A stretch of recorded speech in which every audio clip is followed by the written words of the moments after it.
What's up, guys? I hope this isn't too much of me. 2 videos, one day. NFL draft season calls for it. But in today's second video, we're going to be discussing the best remaining prospects and potential landing spots for them.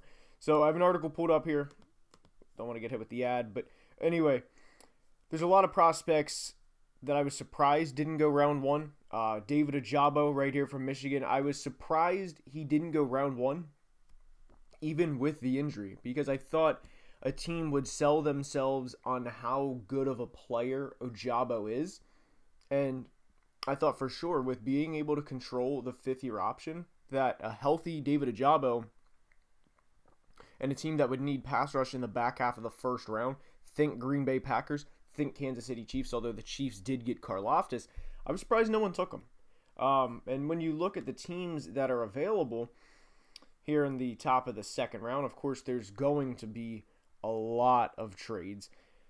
Honestly, when you look at these, first 5, 7, 8 teams, I wouldn't mind the Houston Texans taking David Ojabo because the Texans need better football players. They took Stingley and Kenyon Green night one, and David Ojabo is a good player. And if you leave the draft with 3 starters, with those guys, not including what else they could do in the remaining rounds, that's a start in what is a very long rebuild for the Texans. Now, I know they don't have a great quarterback, great running back, great receivers. They still need a lot of help in a lot of those places, but you're filling it out. And I would love for them to take someone like Ojabo because let's call it what it is. The Texans are not going to be Super Bowl contenders this year. So just take a player. It might take a little longer to develop. Who gives a shit? I mean, I hate to say this, but they're the Texans. They're not the Chiefs. They're not the Bills. Take them, let them develop, become a good player, and there's a good pass rusher.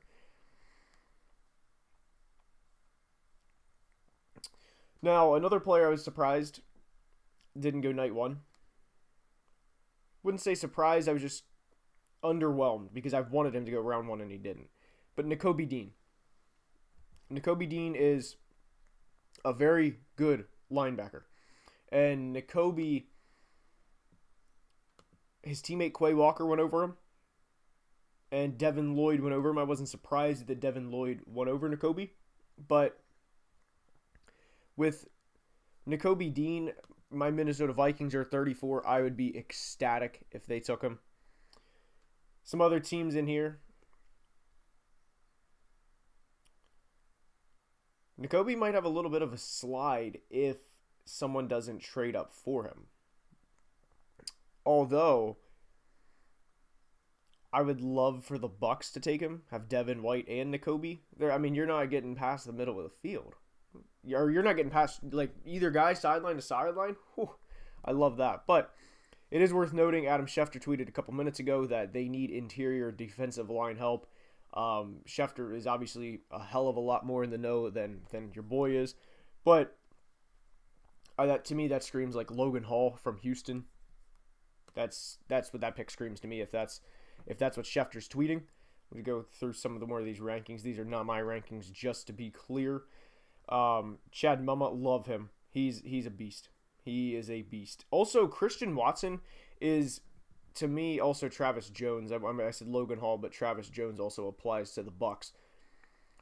But Christian Watson is a player who I think you could have justified taking him round one. I think the Packers taking him at 22 or 28 certainly would have been justified, because the Packers aren't the Jags. They're not having a second-year quarterback throw to him, even if that quarterback is Trevor Lawrence. You have a 4-time league MVP that, we've all seen the videos with Aaron Rodgers. You need to hit that ball in the bucket from 50 yards out. Aaron Rodgers is going to drop. He's going to drop it right here. If I say Aaron 50 yards away, Aaron, hit the N on the North Face logo. He's going to hit it, right? And the drops didn't concern me with Christian Watson because I thought they were a lot of concentration drops. And hypothetically, even if they weren't concentration drops, which I believe they were, spend an extra 20 minutes on the jug machine.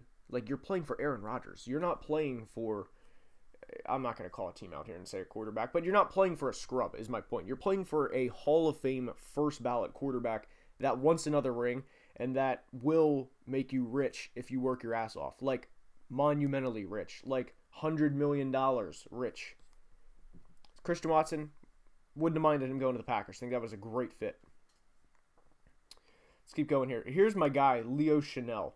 With the inside linebackers, with Quay Walker and Devin Lloyd off the board, and with Nakobe and with Mama still being there, I hope he's a top two, a second round player.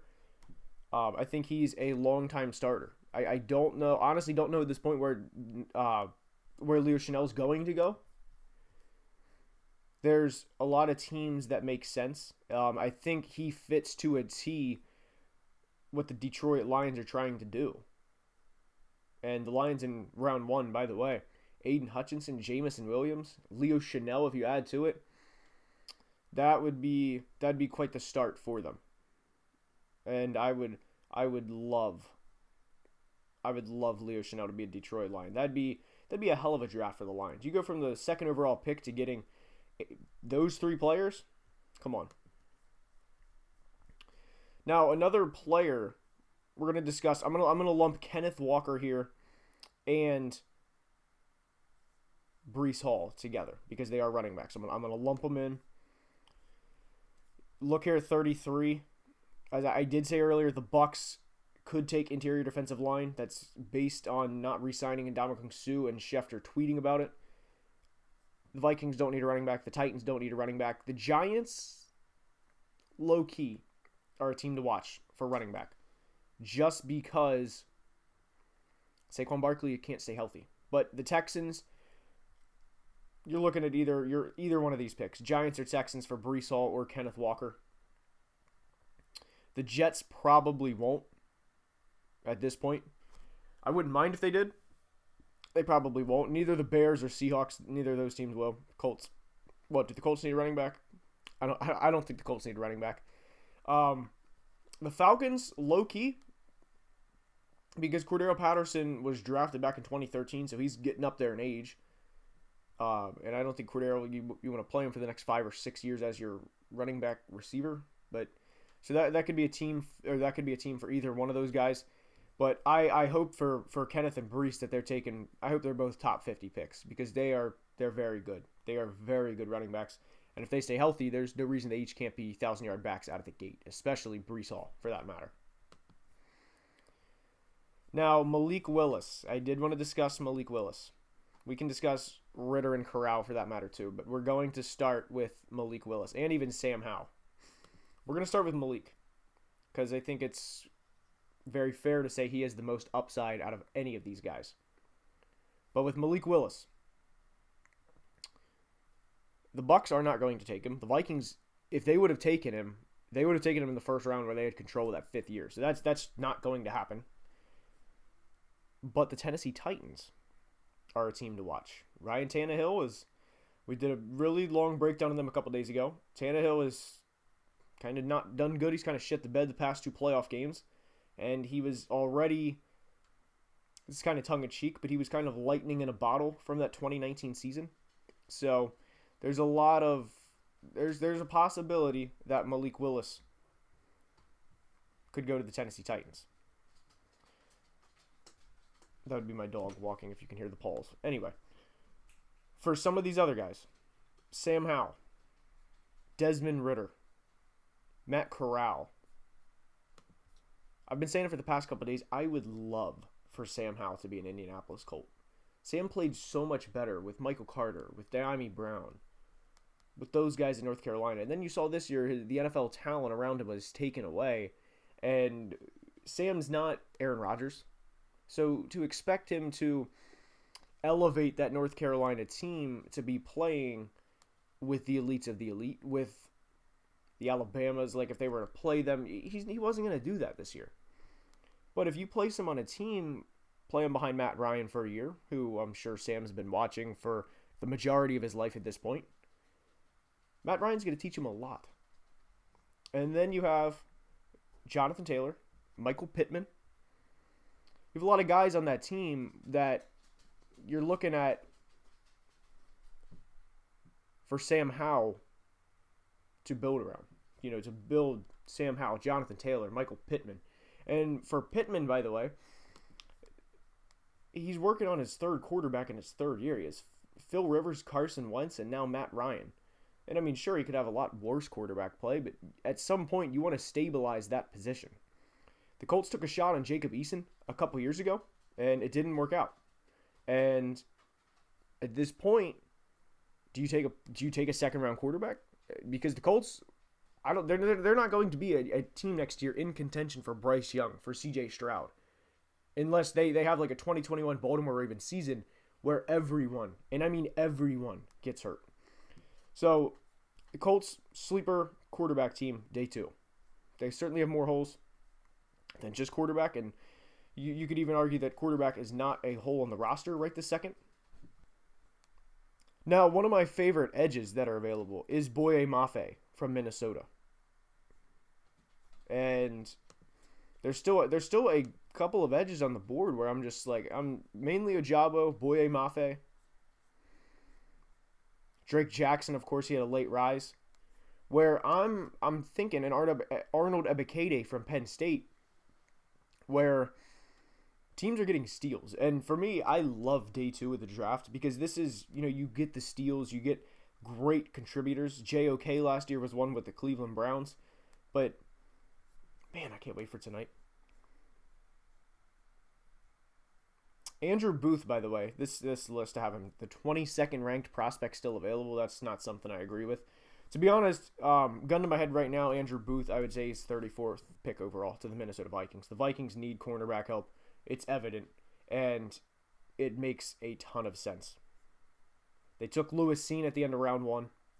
It makes a lot of sense for them to go Andrew Booth, because I thought Booth was going to be a first-round corner.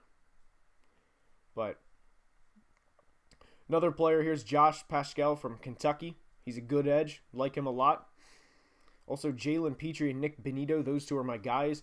The thing is, there's a lot of prospects I like in the second round, especially Benito. And I'd like to see a lot of these guys be top 50 picks, but that's not, not everyone can be a top 50 pick. But I tweeted this out a couple of days ago that I do think Nick Benito will prove to be the steal of the 2022 NFL Draft.